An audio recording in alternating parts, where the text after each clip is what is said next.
So we've discussed how to take the derivative of a logarithm, specifically the natural log. It turned out that the base that was native to mathematics, that was native to calculus, was the natural base, 2.71828, or e. So now we're going to talk about the exponential function, and we're going to talk about the one that is also native to mathematics, which is the natural exponential function, or e to the x. Now we're going to talk about taking the derivative of e to the x in this video, but also we're going to talk about just solving an exponential equation, solving a logarithmic equation, and the relationship between exponentials and logarithms. So I think we could start with that, and what we'll do is we'll look at the definition of the exponential function and how it relates to the natural log. So let's start with that. So the natural exponential function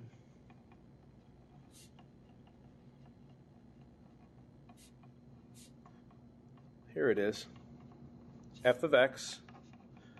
It's an exponential function, so the variable is in the exponent, but it's e to the x, where e is approximately 2.71828. E is an irrational number, just like pi. And in fact, you saw how we discovered e in the previous video, or 2 videos ago, I think. We discovered e by integrating the area beneath the 1 over x curve. They discovered that integrating 1 over x, the antiderivative of 1 over x, was some kind of logarithm. Maybe didn't know what base it was. But then we said if we integrate from 1 to the base, we're supposed to have area 1. So we kept integrating from 1 to 2, 1 to 2.5, finally 1 to 2.71828. The area under the 1 over x curve is exactly 1. So that's one way to discover e. It's an irrational constant. Now, how does that relate to the natural log? Well, we've seen this before as well, and that is that if you draw a dashed line, y equals x, this is a reflector that enables you to see reflections of one curve into another curve that happens to be the inverse of the original curve. So if this is y equals 1, the exponential curve looks like this. It's exponential growth. It goes off the page that way. Reflecting across this y equals x line, we can see the reflection of this curve, which should be the natural log curve. Even this would reflect across and show up over here. So the natural log curve, if I sketch it in, looks something like this. That point should be over there. So this is y equals e to the x here, the natural exponential curve, and this is y equals ln of x. So it is important to note that these are inverses of one another.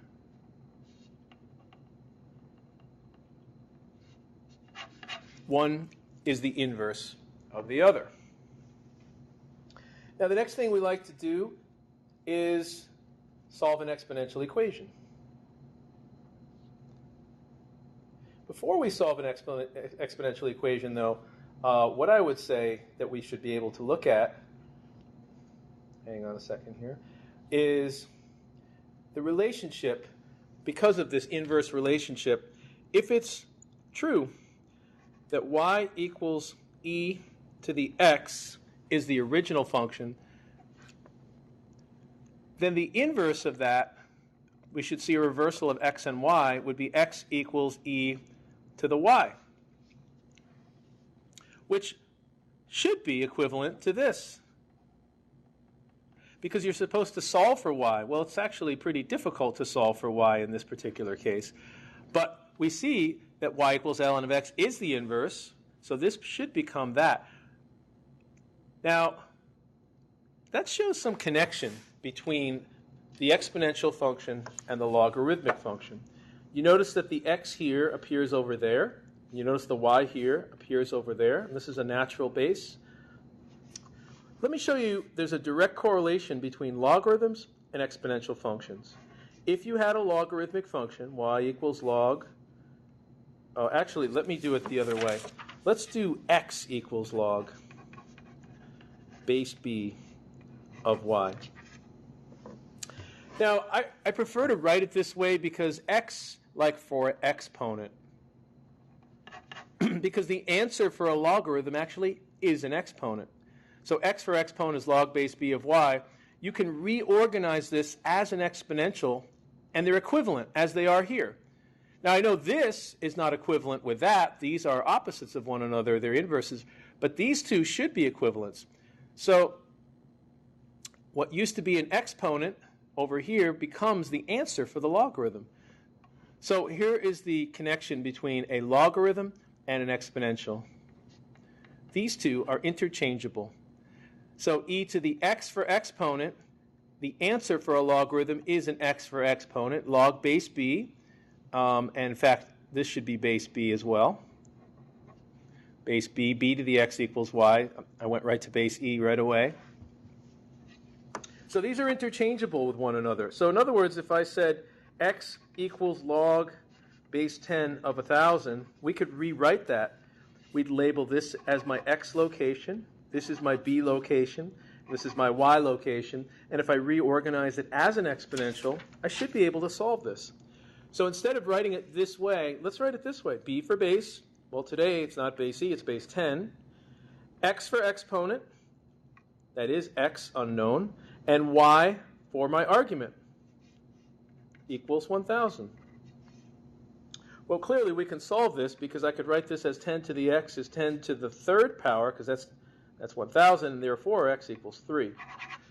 So this is one way that we can solve a logarithm, and that's by rewriting it as an exponent.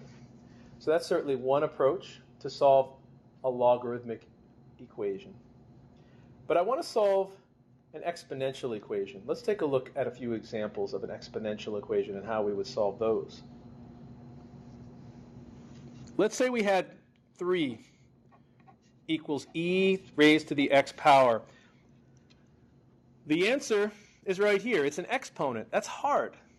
Now, I know that e to the 1 power is 2.71828 because we know e. So wouldn't it be safe to say that x is just a little more than 1? It's nice to really look at the problem and come up with a reasonable approximation. So e to the 1 is 3 close. It should be a little more than 1. Now, how do we do this again? To solve an exponential equation, you label it. This is the x location for my exponential. This is my b for base location, and this is my y location. I want you to label it always with the same letters. X for exponent, b for base, y for the answer. I am allowed to rewrite that as a logarithm. And the logarithm looks like this. X equals log base b of y. Put the letters in the right order here. X for exponent is the answer for a logarithm. Log base b, the base is down here, and y is your argument. Well, my circled x is the letter x. That's the unknown for this problem. My b for base is actually base e. And my y for argument is actually 3. So apparently the answer to this problem is the natural log of 3, which is something we can do on our calculators. So if you bring up your calculator and you just do the natural log of 3, we should have our answer, but we already have a strong suspicion that the answer better be a little more than 1. So I'm going to do natural log of 3 on my calculator here, and it is 1.0986.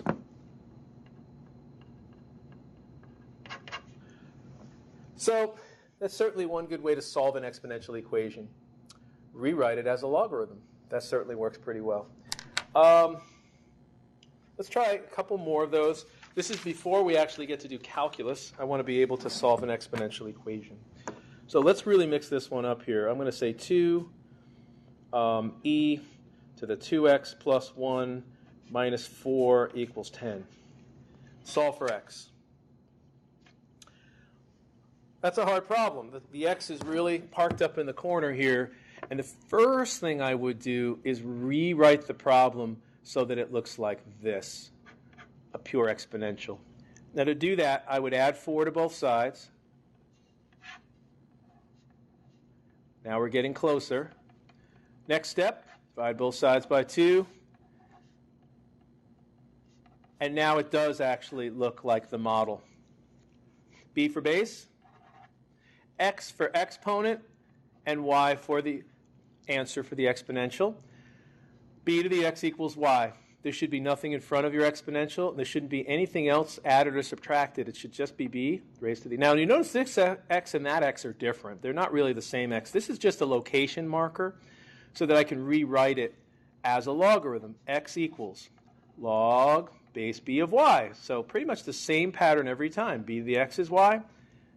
X equals log base b of y. So now the x, by x I mean the circled x, the location, happens to contain a 2x plus 1. Log base b, well, that's base e, which we often use in mathematics, and y is equal to 7. And I think we can solve for x now. 2x plus 1 is the natural log of 7. Solve for x. Take away 1. Now, that's not the natural log of 6. Remember, arguments are very well protected. Natural log of 7 has to be executed first and then take away 1, but we really want x. So last step would be divide by 2. So we're going to calculate that as the natural log of 7 minus 1. When we're done with that, we'll divide by 2. So I'm going to put natural log of 7 in my calculator. I'm going to subtract 1. Last step, divide by 2. 0.4729.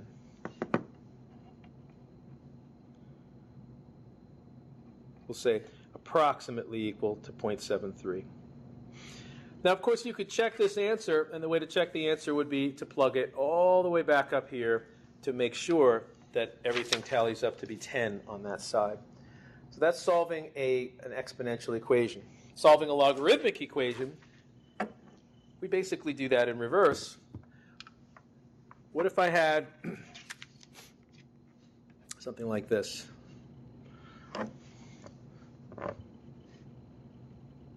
Let's say log base 2 of x, log base 2 of x minus 4 maybe. And let me think about that for a second. Let me make that I'll make that a 7. I think that's going to make the problem go a little better. Log base 2 of x plus log base 2 of x minus 7 equals 3. Now my goal is to find the magic number that goes in here and actually makes that equal to 3. Now you know from the graph of a logarithm that logs don't know how to work on a negative x input. So the domain, so if you get an answer that's less than 0, not an answer, I'm sorry, but the contents of my log, if the contents of my log are less than 0, then it can't really be an answer because log base 2 of a negative number, you can't even get an answer on that. So I know right now that x must be bigger than 7. It's got to be bigger than 7. All right, let's try this. Logarithms love to squeeze together into one single logarithm like this, and you get multiplication on the inside. Now let's actually follow through and do the multiplication on the inside. Now, how do we solve a logarithmic equation? Well, it has to be a pure logarithmic equation. It has to be a log base b of y equals x. This is 2 logarithms. It has to be 1. Well, luckily, you can squeeze them together as 1. There can be nothing in front. If there was something in front, I would push it up as an exponent to get it out of the way, or maybe even divide both sides by it. You could do either one. B for base. This is my y for argument. This is my x. What if I reassemble this as in exponential form, b to the x equals y, because these two are supposed to be equivalent to one another, and they are. So b is 2, x is 3, and y is all this stuff over here. Now, that seems like a quadratic equation to me. In fact, I would subtract 8 from both sides so that I could solve it,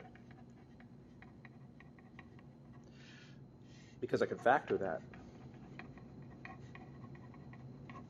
So there are 2 answers, 8 and negative 1. But will both of these work in the original problem? Let's try 8. 8 goes in here, the log base 2 of 8. What would I raise a 2 to get 8? The answer would be 3. Now put 8 in here. The log base 2 of 1 is 0. and 3 plus 1 is 3. That works fine. Let's try negative 1. What's the log base 2 of negative 1? Negative 1's right here, and there's nothing over there. Negative 1 is an extraneous solution.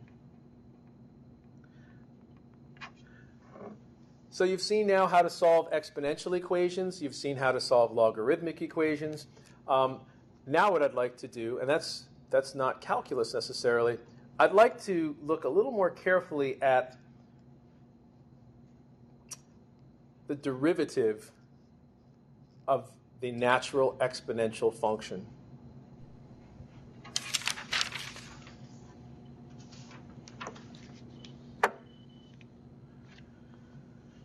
Now, we start with y equals e to the x. Y equals e to the x. And what I would like is the derivative. So one way to do this is d dx both sides.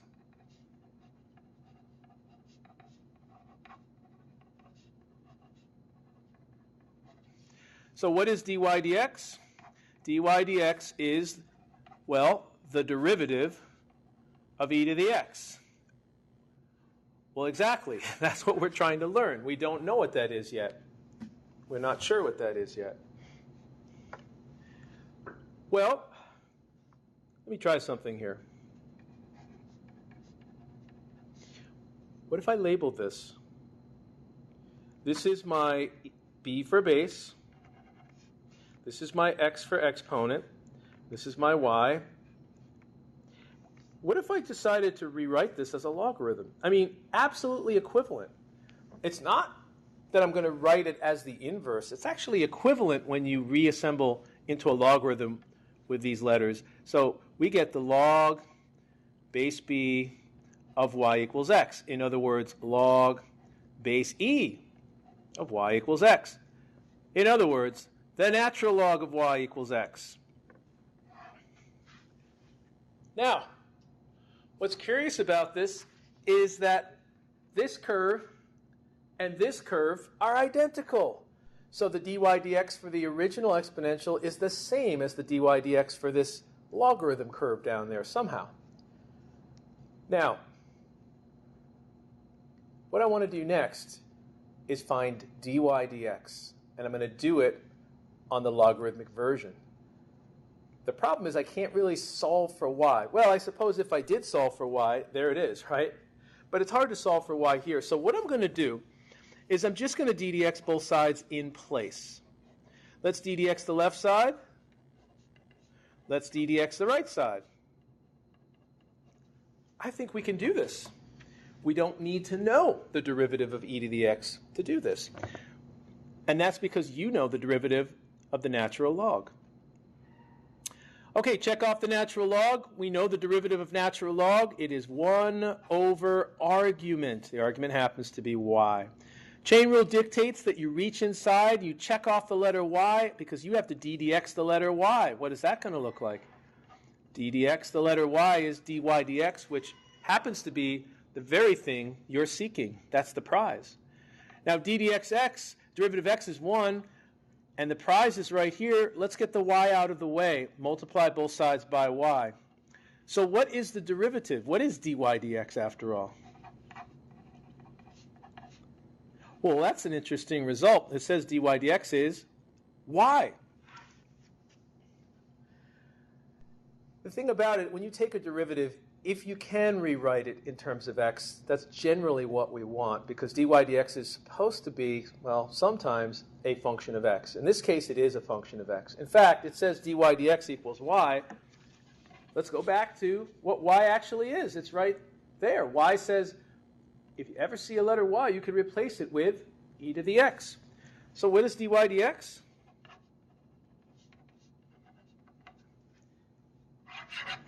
E to the x.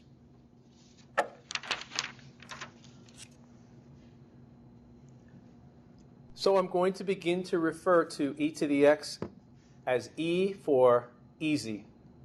E for the easiest function in calculus, in fact, because the derivative of e to the x apparently is e to the x. It's an amazing result. So it's the only function whose derivative is itself, except for one other. And that would be y equals 0.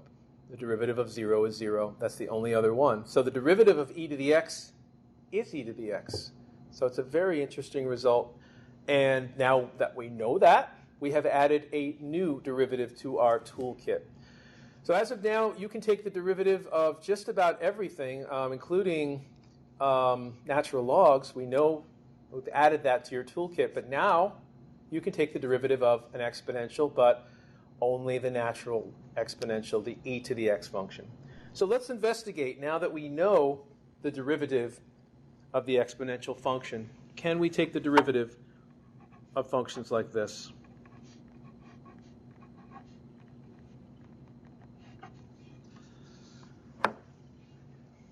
If there's one rule in calculus, in derivatives, that you've really always got to rely on, you always need to remember, that's going to be chain rule. Chain rule is critical. Chain rule is forgotten sometimes and overlooked. This is definitely going to be a chain rule problem. So e to the power, exponential. Guess what? We check off the derivative of e raised to an exponent, and it simply is e to that exponent. E for easy. But chain rule reaches in and takes the derivative of x squared itself. I would list this derivative as 2x e to the x squared. That would be the best way to represent that particular derivative. E for easy. It's an easy derivative. Let's try a couple more. I'm going to look at some of the homework questions. Okay, finding a derivative. I'm looking at some of these homework questions here. How about problem, well, let's do problem 38. Problem 38 says y equals 5 e to the x squared plus 5.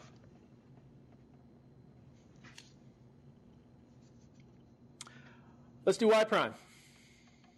5 is a constant multiple. It's along for the ride. I always say that it's not going anywhere. So what's the derivative of e raised to a variable power? It's just e raised to that variable power. It's really amazing that it's that easy.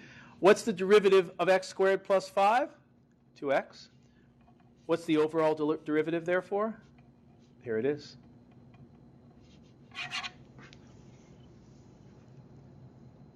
So the derivative of exponential functions does not have to be hard. In fact, it's pretty easy. So the derivative of the exponential function, luckily, just is the exponential function. And all I need to do is really emphasize and remind you, don't forget the chain rule. That's going to be the most important component here. Let's try a couple more of these. Maybe some challenging ones here. Let's try 41.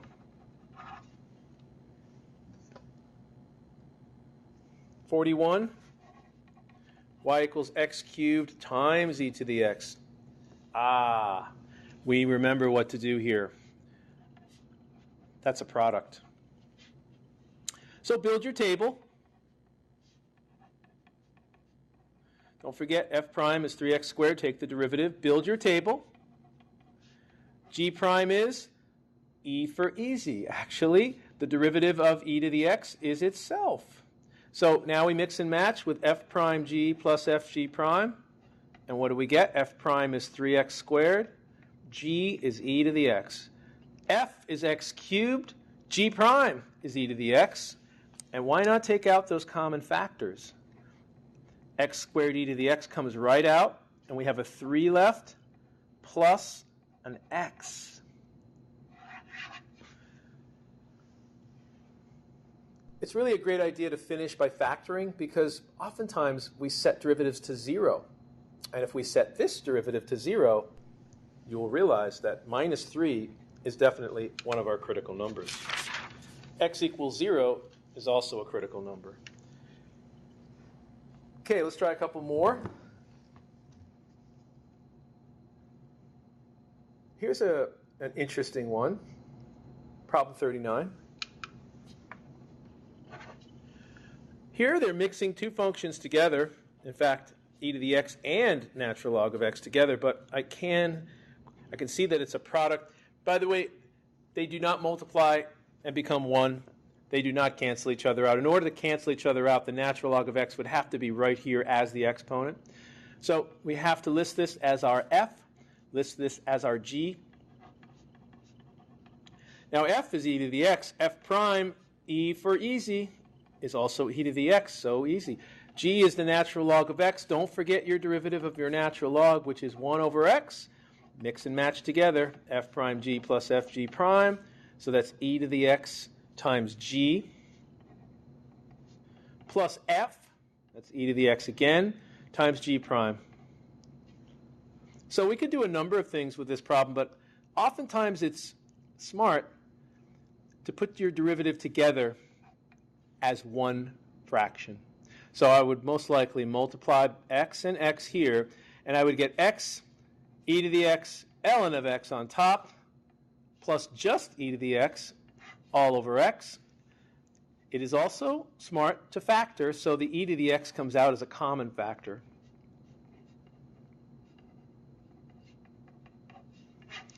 So this would be a great way to represent that particular derivative, because at that moment you have the ability to discover the critical numbers pretty readily.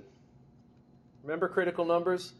You set the numerator to 0 and you set the denominator equal to 0. So let's not forget how to do our critical numbers. Okay.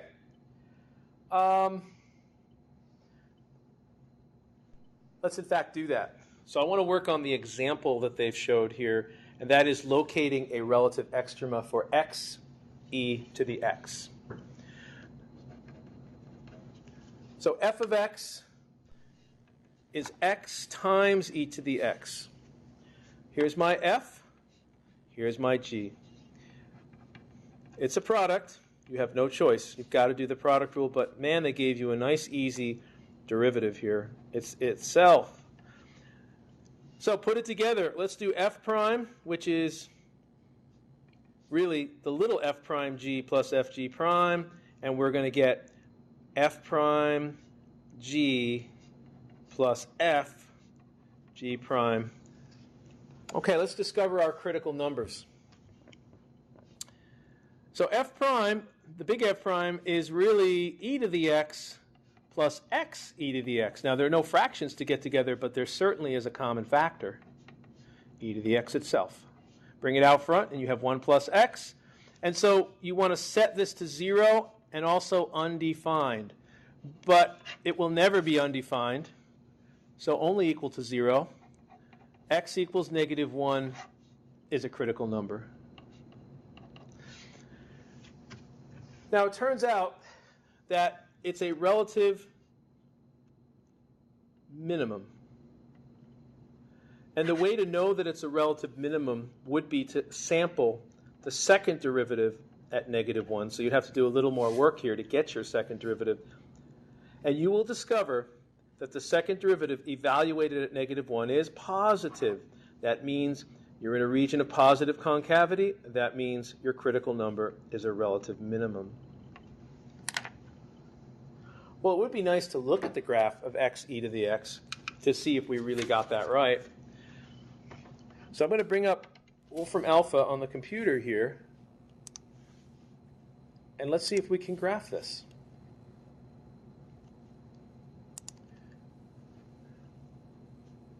Either Wolfram Alpha, or there's another nice website called Desmos that does a graph, so we can look at that too. So let's take a look at Desmos here.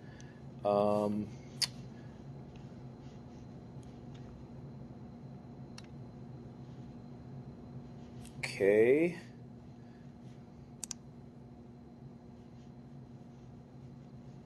Well, that's not really cooperating here, because usually I can just type it in, so we'll have to go to Wolfram Alpha for this. So let's graph x times e to the x. Now, what we should notice is that right at -1, we should have a relative minimum. So let's check that out and make sure that really happened. And I've had trouble with this before. This browser does not like Wolfram Alpha for some reason. Apologize, we'll get this going here. Or I could just take it directly from the book here, because the book has already graphed this. And there it is right there. So x e to the x definitely has a relative minimum right at x equals minus 1 as expected. And you can see it clearly on that graph. Now, the other thing I'd like to look at before we finish up here, I'd like to look a little further into some of these derivatives that just are a little more complicated. Don't forget your product rule. Don't forget your quotient rule. But let's look at a few more challenging problems from the homework. The end result is that we've learned that the derivative of e to the x just is e to the x. It's e for easy. So the takeaway should be that the derivative of e to the x is easy, but we can't forget the chain rule. So primarily, that's the thing you need to remember is the chain rule. So let's take a look at this example from a homework problem.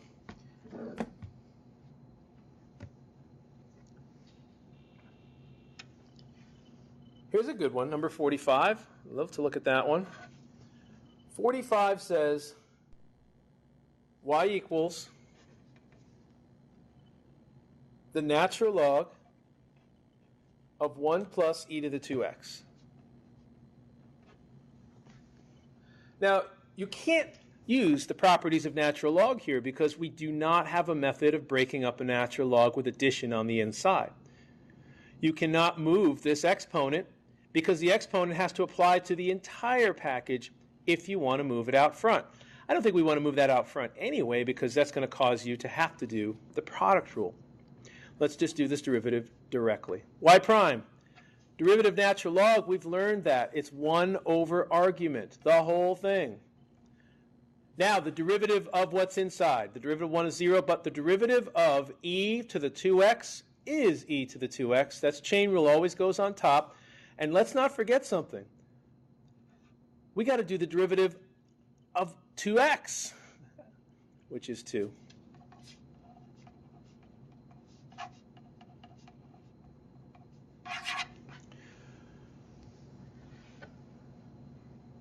So that's a typical logarithmic derivative because what happens is you get the old function on the bottom, I mean not the function but the argument, and on top you get a derivative. So in the end, the derivative of our exponential only went on top because it came from the chain rule. Don't forget your chain rule. It's critical. Okay. Let's see if we've got any others we can do here. Let's also find the equation of a tangent line. That's also an important feature. And let's do one problem of that variety.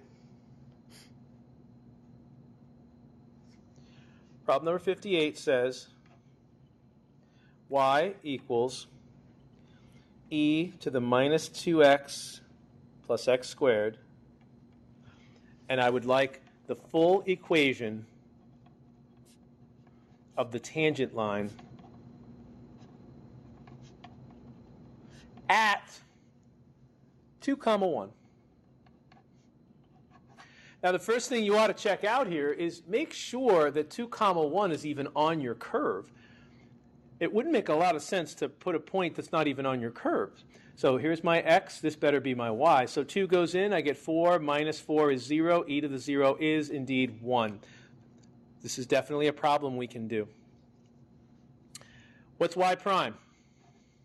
E for easy. Check it off. The derivative of e to the something is just that e to the something times the big old chain rule. Now the chain rule goes in here, and you take the derivative of minus 2x. You take the derivative of x squared, and that's y prime. Now, what's y prime useful for? We'll call it f prime. If you do the f prime at 2, you will indeed get the slope of our tangent line. Let's do it.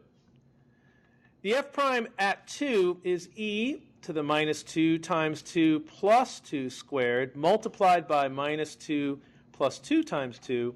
I put my 2's in there, and look what I got. E to the 0,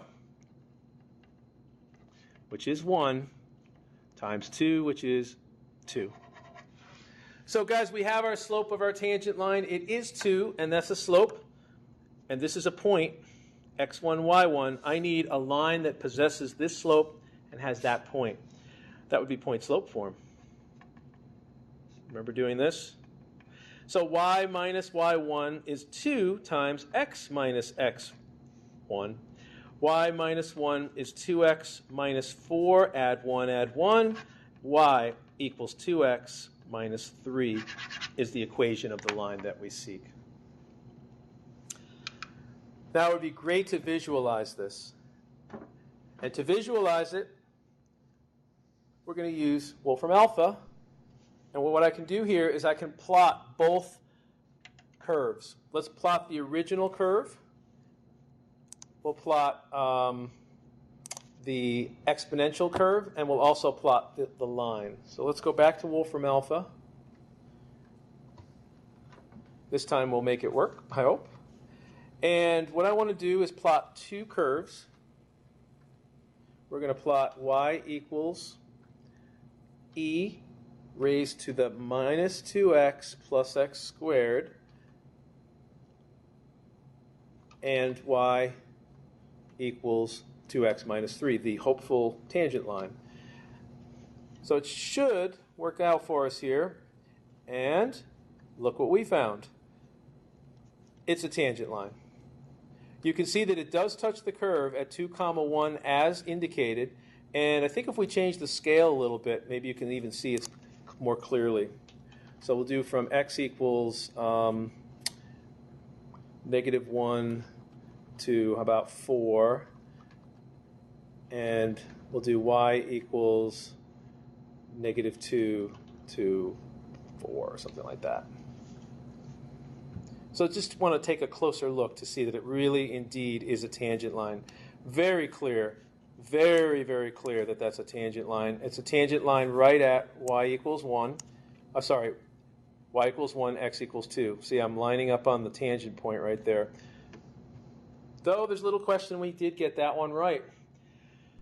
Just like every other function, you want a slope of that function, you need the derivative, and you then plug the x value into that derivative to find the slope of the tangent line. There are some derivatives, if you use implicit, that you need to put both x and y, but most times you just put x in. Now, that's just the slope. If you have the slope and you have a point, point-slope form will get you the equation of your line. So there you have it. The derivative of an exponential is simply the exponential times the chain rule each time. So make sure you're doing the chain rule correctly, and then when you encounter an exponential, you now know that the derivative is e for easy. It's just itself. And we discovered that by rewriting it in logarithmic form and taking the derivative in that form. That helped us discover that the derivative was simply itself. The next section we're going to be dealing with is integrating, and we're going to integrate exponential functions. So tune into the next video. We'll see you soon.